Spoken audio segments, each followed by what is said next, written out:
If you are looking for a vividly realistic and gripping science fiction film, then look no further. Despite a low budget and minimal dialogue, this film delivers one of the most eerie and subtly intense narratives I've seen in a while. Hello, and welcome back to another installment of Film Friday, in which I review a new film every single week. This week we're looking at the independent science fiction film entitled Europa Report, which I discovered quite at random and was quite impressed by.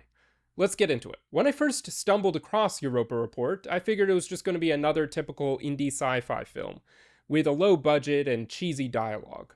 But while the budget may have been low, the dialogue certainly was not cheesy. In fact, this film was far better than many studio productions, and proved itself to be incredibly underrated. The story depicts a crew of astronauts on a mission to explore one of the moons of Jupiter, known as Europa. Now, almost everything about this film felt real, except for a few moments at the end, which I'll return to in a minute. Not only was the dialogue not cheesy, it didn't feel scripted at all. The conversations felt like real casual conversations, and many of them didn't even drive the plot forward, in a good way. Now, you might hear that and think to yourself, well, that sounds like a pretty boring movie.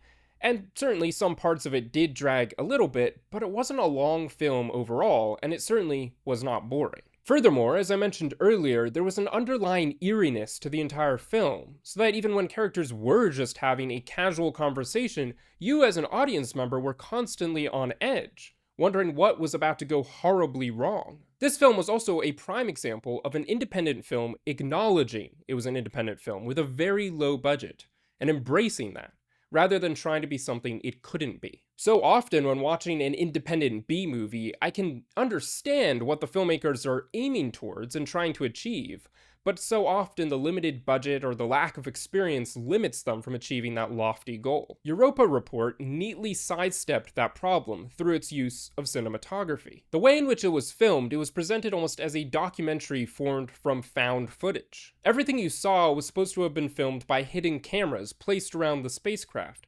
documenting the daily lives of the Voyagers. And the limited coverage which the various fly-on-the-wall cameras collected left certain questions unanswered, without it seeming like it was using that as a plot device. And because of the nature of the footage, it was completely understandable if it wasn't all ultra high definition. In fact, that was kind of the point. Now, I did mention at the beginning that there was a point at which the realism fell apart for me, and it was towards the end, during the climax of the film. The nature of the scene itself wasn't the problem, but it was the fact that the filmmakers were finally forced to use CGI, and the realism of the film up until that point started to disintegrate. Now, to be fair, the CGI itself could have been a lot worse. In fact, all things considered, it was quite good. But it was the least realistic part of the film. Despite that little flaw, however, this film most certainly is worth watching and deserves to be more widely acknowledged than it is, and less underrated.